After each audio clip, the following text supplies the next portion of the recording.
On today's show, our Houston Rockets NBA draft prep continues. If we look at some of the most intriguing options, if the Houston Rockets decide to trade back down into the draft from pick number 10, including the jumbo playmaker Egor Demin, the lengthy 3-and-D wing with upside Cedric Coward, and a few more options. It's all coming up right here at Locked On Rockets. This is Mission Control, Houston. Ignition sequence start. 6, 5, 4, 3, 2, 1.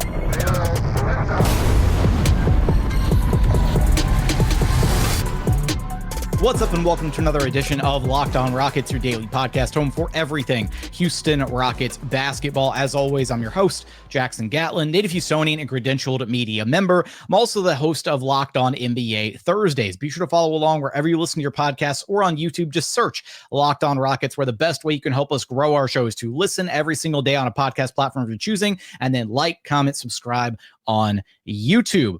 And as always, thanks so much for making Locked On Rockets part of your day every single day, whether it's on your way to work, on your lunch break, in the gym. Thank you so much for being an everydayer. We're going to continue our early NBA draft prep here at Locked On Rockets. We've done a couple draft-centric episodes already. Be on the lookout for those. Go check those out if you missed them. But we're going to continue on here and take a look at some of the intriguing options if the Houston Rockets decide to maybe trade back down into the draft from pick number 10. Now, a couple of these names that we're going to discuss might be guys that you could argue could just be taken outright with the 10th overall selection, although most mocks have some of these names floating a little bit just outside the lottery or in the later end of the first round. And so it might be worthwhile for the Rockets to consider the idea of trading down with another team a little bit later in the first round, scooping up one of these prospects and then garnering maybe an asset or two somewhere down the line as well. So let's go ahead and get to our first name here on the list, Egor Demin out of BYU. Let's go to our Locked On expert for more. The biggest thing to know about a guy like Egor Demin is the fact that he is committed to simply put winning basketball. He has been crowned the best passer in this NBA draft by people like Fran Fraschilla, and for good reason. At 6'9", he's got incredible court vision, has an ability to fire passes without really even other people seeing them, and then setting up his teammates with an easy lay-in or getting them out on the perimeter with a three-pointer in the corner or the like. Also, a playmaker. He doesn't have to dominate the basketball. His ability to be a link-up guy and really help facilitate the ball moving where it needs to on the basketball court, it was an underrated cog of what he did at BYU. But the biggest thing is that he sacrificed for the better good of the BYU basketball program, to the point that his father, after the season, said that he sacrificed some of his progression as a basketball player for the better good of BYU in their basketball season, which netted them a Sweet 16 finish. So obviously, this is a young man who would come to Houston and make a big splash, but more importantly, wouldn't have to do it with the ball in his hands at all times with so many other guys on that roster looking for theirs. All right, so a quick read on Egor Demin, and honestly, I really like, I think he's a very special talent, and I think he's a very unique talent in this year's draft. He's kind of one of the bigger swings, though. Even though he'd be able to, play some winning basketball right out of the gate, there are some downsides to his game. But let's get the read on him from our resident Locked On draft expert, Raphael Barlow, and his breakdown of Demin's game. So let's start with the appeal is rooted in his rare combination of positional size and feel. At 6'9", he's arguably the best passer in the draft with elite vision, instincts, and unselfishness. He regularly makes advanced reads and uses his height to exploit angles over the top of defenses. He's the kind of playmaker teammates gravitate toward, and his unselfishness is infectious. Demin is at his best with the ball in his hands, but his size gives you lineup flexibility, especially in today's NBA, where ball handler systems are increasingly valuable. He offers versatility as a jumbo playmaker who can facilitate in pick and rolls, operate in delay action, and create advantages through his passing. His season was a roller coaster, but he salvaged it late with strong, aggressive performances in the NCAA tournament, particularly against VCU, Wisconsin, and Alabama. He finished his freshman year averaging 10.6 points, 5.5 assists, and 3.9 rebounds per game. Now, the knock on Demin is he's not a great outside shooter. The 3-point shooting numbers are not great. There's nothing really like structurally wrong with his form. Like, there's not like a hitch in his jump shot or anything like that. He just didn't connect on a ton of his 3-point attempts. Only 18.6% per game from downtown on 5.4 attempts. So it's not like he just got a low volume of attempts or anything. He's a very willing shooter. And there's moments, if you go back and look at some of his performances in the NCAA tournament, right? He's a willing shooter. He'll get to his step back. If defenses leave him open, he takes those threes with a lot of confidence, just didn't convert them at a very strong clip. To me, I feel like with his court vision, his playmaking ability, and his just overall, like, physicals, right? His size, he's a guy that you could plug in and he would be a very great, very strong connective tissue piece for almost any team in the NBA. The real question mark for him is going to be how that shot ultimately translates at the next level. And can he get to a place where the outside shot is ultimately, is it reliable? Can he get there? And that's more or less, let me get to the concerns here from Raphael as well. There are a few clear concerns that may cause hesitation. While teams love the size and vision, his shooting is a real swing skill. Demin shot just 27% from three, despite taking over half his total shot attempts from behind the arc. He only got to the line 2.5 times per game, and at stretches where his confidence seemed to waver. He wasn't always assertive, and there were games where he disappeared for long stretches. There's also room for growth as a ball handler. Shorter, quicker guards gave him trouble throughout the year, picking up full court and pressuring him into turnovers or indecision. He'll need to tighten his handle and show that he can hold up against NBA level on-ball pressure, especially if he's going to be trusted as a primary initiator. Still, the size, feel, and passing talent are real. If he can improve the jumper and prove he can handle pressure, Demin has the tools to be a long-term lead guard at the NBA level and one that fits the direction the league is headed. So, first off, I need to figure out why those numbers are different here between these two different stats. I see 18 there and I see 27 there. I wonder what Raphael's calculating. But either way, the three-point shooting, not great. But that's the thing, right? I feel like we talk about this every year. There's certain prospects that come out and they have like a great feel for the game. They've got great skills. They've got great physicals.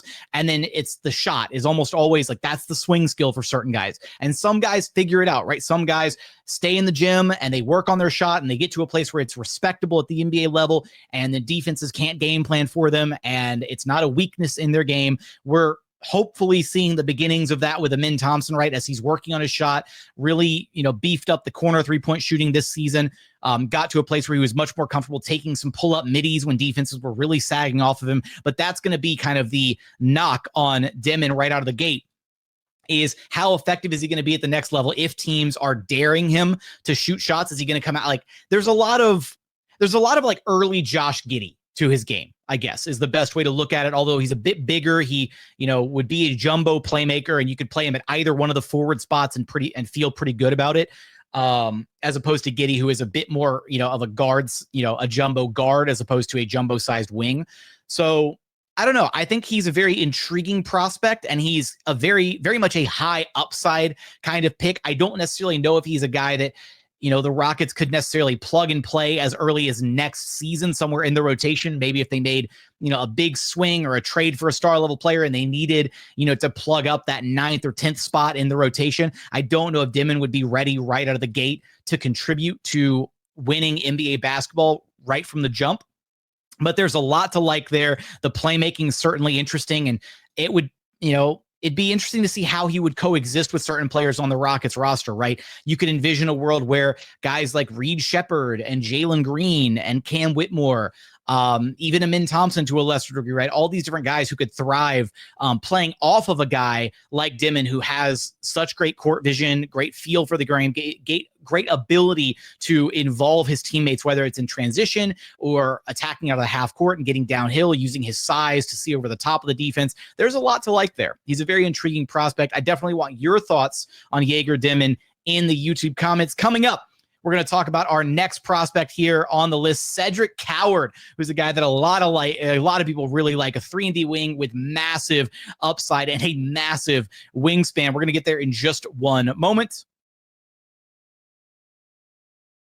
First, today's episode is brought to you by DoorDash. NBA fans, you know what time it is. Playoff season means big performances and even bigger rewards. DoorDash is bringing the heat with a slam dunk deal for Dash Pass members during the 2025 NBA playoffs. It's called They Swoosh, You Score. Anytime a player drops 50 or more points in a playoff game, Dash Pass members score a free 3-piece crispy tenders combo from Wingstop the very next day. Just place an order of $20 or more, use code Wingstop50 at checkout, and that combo is yours. Crispy, delicious, and totally free. Offer valid noon to midnight the day after the game. Terms apply. What's your go-to move after an epic game? Are you ordering wings and reliving the highlights? Imagine being rewarded with free food just because someone went off for 50. So here's the play. Sign up for Dash Pass to unlock this and more exclusive deals all season long. When any player scores 50 plus in a playoff game, Dash Pass members can grab a free 3-piece crispy tenders combo from Wingstop the very next day with a $20 or more order and code Wingstop50. That's Dash Pass, your door to more savings, more flavor, and more ways to win.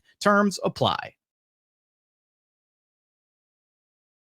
And continuing on here at Locked On Rockets, your daily podcast home for everything Houston Rockets basketball. All right, let's get to the next prospect here on our list, Cedric Coward, one of the older guys coming out of this draft. He had a chance to go to Duke in the transfer portal, ultimately declared for the NBA draft. Let's hear from our local expert for more. Potential and upside are some of the most common buzzwords that we hear when evaluating college prospects preparing to begin their NBA careers. Those buzzwords, potential and upside, are a perfect way to describe Washington State hooper Cedric Coward. I'm JJ Jackson, the host of Locked On Blue Devils, here to tell you why Duke basketball was so excited to have Cedric Coward commit to Duke via the transfer portal. Duke fans were able to celebrate his commitment for nearly a month before Coward made the decision to stay in the draft and forego his remaining college eligibility, never playing a game for Duke. Coward began his college journey at the Division III level before jumping to the D1 ranks at Eastern Washington. Most recently, Coward starred for the Washington State Cougars, averaging nearly 18 points a game on 40% shooting from three and nearly an 84% clip from the foul line this past season. The one big issue and question mark is that Coward only played 6 games this past season before being sidelined with a shoulder injury. Despite the injury concerns, you'd be hard-pressed to find a more mature and self-aware prospect than Coward. His athleticism is noteworthy and definitely a player to have on your radar as he transitions to the NBA. For more Duke basketball news and notes, make sure you check out Locked On Blue Devils. All right, so Coward does come in as one of the older players in the draft, and generally with older players, right, you're getting a more established kind of product or an established piece to be able to bring in. His age on draft night, he'll be just under 22 years old on draft night, or like 21 years old in like 8 months or something like that. But for me, you look at him and you look at his blend of physical traits, his size, his wingspan, a 7'2" wingspan. He's about 6'5" and a half, 6'6" almost, with a 7'2" wingspan, crazy long arms, and very much fits to a T, right? Your prototypical kind of 3-and-D mold at the NBA level, but with considerable upside, right? To be a high impact player on both sides of the floor. Let's get to Raphael Barlow's breakdown of him. If you've been following me over the past few months, you know I've been high on Cedric Coward well before the rest of the draft world caught up. And even though his season was cut short just after 6 games, I'm still firmly in the camp that he's a first-round talent in the 2025 NBA draft. Coward brings a lot to the table. He's got ideal positional size on the wing, a reported 7-foot-plus wingspan, and the skill set to slot into the highly coveted 3-and-D archetype. He's a confident spot-up shooter, knows how to use his length to score over smaller defenders in the post, and plays with a deliberate, efficient offensive approach. He doesn't waste movement. He gets to his spots, keeps the ball moving, and fits into any offense without needing volume to be effective. Defensively, Coward offers versatility and switchability. He can guard multiple positions, competes on the perimeter, and offers weak side rim protection with his length and instincts. His activity and length on the defensive end give him real upside as a multi-positional stopper. One thing that really stood out when I was kind of watching some of Cedric Coward's film is talking about his ability, right, using his size against smaller defenders. He very much understands, right, how to get like a seal on a smaller guy down low, using his long arms, using his height, his wingspan to just finish over the top of guys, kind of, some bully ball down low at times. And then just his ability to find gaps, find openings on the perimeter for his playmakers to be able to kick the ball out and find him. That's like an innate skill that certain shooters have, guys who understand that they can't just stand on the 3-point line and pretend to be a statue and hope that the ball finds him. He's moving, and he's not that he's like in constant motion, but he understands how to find spots where his teammates can then find him for wide open looks on the perimeter. Or even if it's as simple as, relocating to a spot on the perimeter, getting a kick out pass, and then taking like a one dribble sidestep, juking a defender, that kind of thing. He's also not like afraid to put the ball on the floor, and that's always great as a shooter as well. So you're not super duper one dimensional. I very much feel like if the Rockets did take a swing on Cedric Coward, which again, I don't think they would have to do it with pick number 10, both for, Demin, we talked about in the first segment, Cedric Coward here. These are guys that I feel like certain mocks have them going, anywhere in that 15 to 20 range, later end of the first round. And so this is, an environment where the Rockets could conceivably look to trade with a team like the Timberwolves or the Wizards or the Magic maybe, or the Nets, like basically any team that's somewhere in that 15 or later range of that first round, maybe the Hawks, since they've got a couple different first round picks floating around. And assuming they can, get their hands on the guy that they ultimately want, then you trade back, 5 spots, 8 spots, 10 spots, whatever, and you still get the guy that you like, but recouping a future draft asset as well, maybe a couple second round picks or a heavily protected future first round pick or something like that, would be really beneficial, as opposed to just outright taking a swing on a guy like Cedric Coward all the way up at number 10 in the lottery. I don't think you'd have to go. You wouldn't have to take him that high at the end of the day. In fact, there's a bunch of mocks that there's some mocks that don't even have Cedric Coward in the first round, which is kind of wild to think about. But let's read in the concerns side of Cedric Coward here. The concerns with Coward are mostly tied to his ball handling and frame. While there were encouraging flashes as a handler in his short stint at Washington State, he still has work to do in terms of tightening his handle and creating separation off the dribble. Strength is another area of development. He'll need to bulk up to handle the physicality of NBA wings and forwards on both ends. The limited film this year leaves some gaps in the evaluation, but Coward is expected to participate in the NBA Combine, which should give teams a closer look at where he stands physically and skill-wise. Physically, I'm not that worried about it, because you look at his frame, he's got the frame that you envision being able to add, anywhere from 10 to 15 to 20 pounds of muscle to over the course of his NBA career. So while, right out of the gate, he might struggle with some bigger wings, some bigger players early on, I don't think that it's going to be a long-term concern for him. The handling is, at least when, in watching him, right, there's a tendency that he has to kind of pick up his dribble at times. And, I guess, dealing with pressure, at times, that kind of thing. Self-creation is not necessarily something that's in his wheelhouse at this very moment, but he's not a guy that you're drafting to be a self-creator. He's not a guy that you're drafting to create offense for himself or others. He's a guy that you're drafting to fit into a role on a team. And at least for the Rockets, if they were in a position where they would have to, lose one of Jabari or Tari, or even not even factoring that in, right? Just maybe down the line, right? They want somebody to replace Dillon Brooks' production as he comes to the end of his potential contract here in Houston, right? He's 2 years through of his 4-year deal. Cedric Coward definitely feels like the kind of 3-and-D wing that you could slot in next to Jabari and Tari, and maybe eventually taking the role of Dillon Brooks. And envision him being a very impactful, multi-talented, switchable defender, a guy who can guard multiple positions up and down the floor. And then offensively, just knows his role, right? Knows how to spot up from the 3-point line, take quick, efficient shots. He's got a very quick release. That wingspan really helps him get his shot off, right? It's a very, he's got a high release point on his shot, I should say. And then, I don't know. I really like his fit. And I think that at the end of the day, with the way that the NBA is trending, you can never have enough of these 3-and-D guys on your roster, guys who are like legitimate knockdown shooters from the perimeter. He shot 40% on about 5.5 attempts per game from long distance. So the shooting is very real.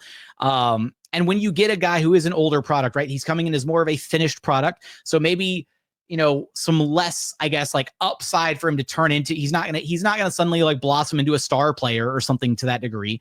But there's some, there's some shades of upper end talent, right? Where if he becomes an upper impact role player, a guy kind of in the same mold of like a Jabari or Tari type, where they're going to be able to impact the game at a very, very high level, maybe never going to be, an offensive engine or a go-to primary scorer, but just guys who make their impact felt in a variety of ways across the floor, whether it's their defense, their rebounding, their shooting ability on that end, all that kind of stuff. So Cedric Coward is a very interesting name to keep on your radar, especially if the Rockets are looking for options to trade a little bit down into the draft from pick 10. Definitely want your thoughts on Coward in the YouTube comments. Coming up, our final batch of early impression prospects for the Rockets to consider. We're going to get there in just one moment.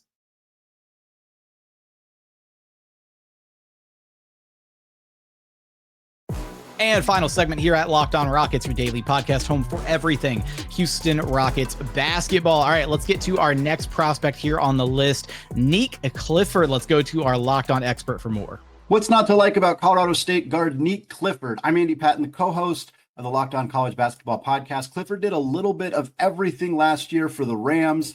In the competitive Mountain West Conference, Clifford averaged 19 points and 9.5 rebounds per game for Colorado State, shooting nearly 38% from three on about 5 attempts per game. Clifford is a gifted passer as well. He is a go-to scorer who can do it at all 3 levels, and he held his own in a physical conference defensively as well. Clifford may be an older prospect, which could concern some of the rebuilding teams in this draft class, but any franchise that is in win now mode should be all over adding this versatile do-it-all guard to their roster, as he can contribute to winning basketball at the NBA level from day one.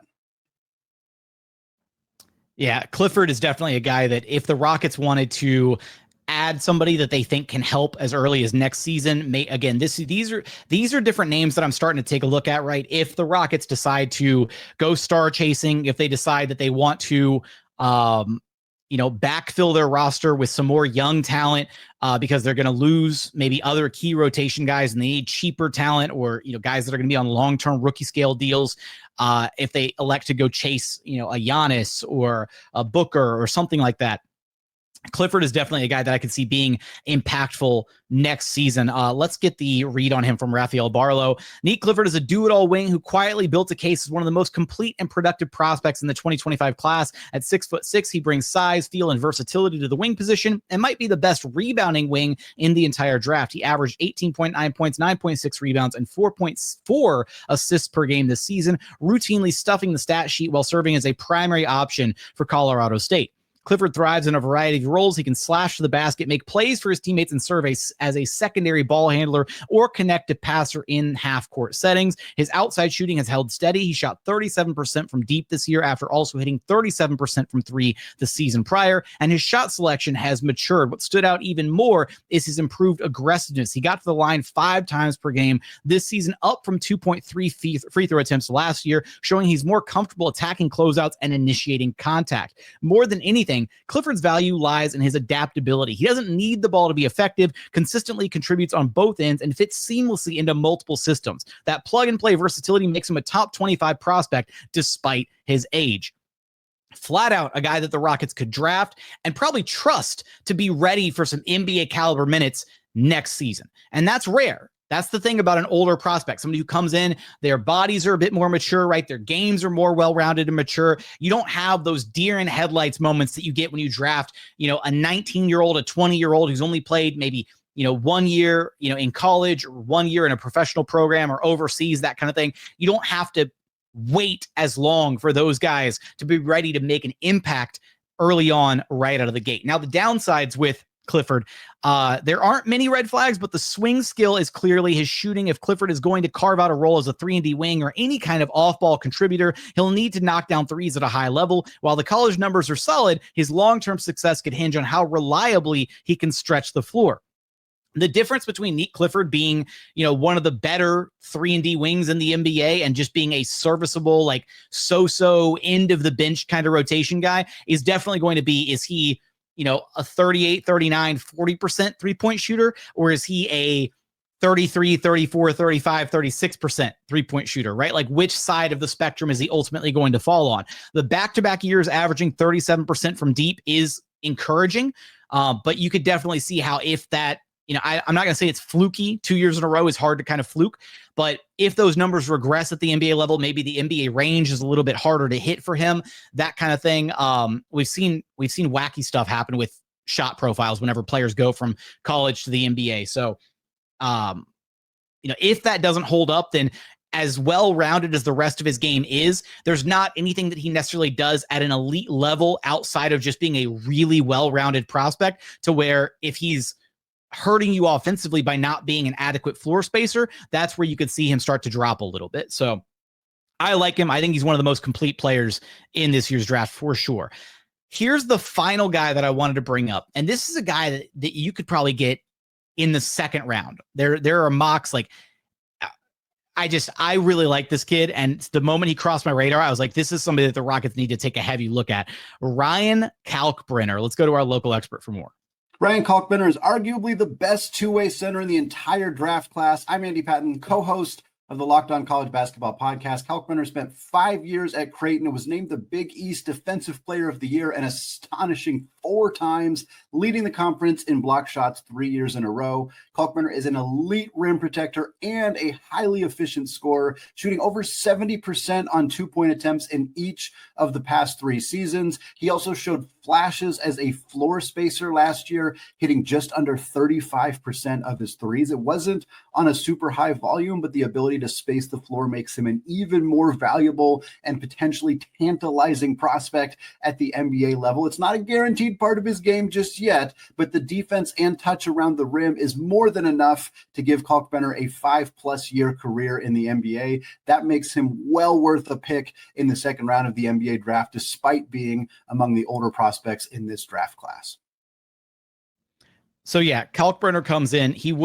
He'd be older than most of the Rockets' young core. Actually, he's 23 and a half. So he's, that's what you get for spending 5 years in college ball. But he'd come in incredibly well-rounded.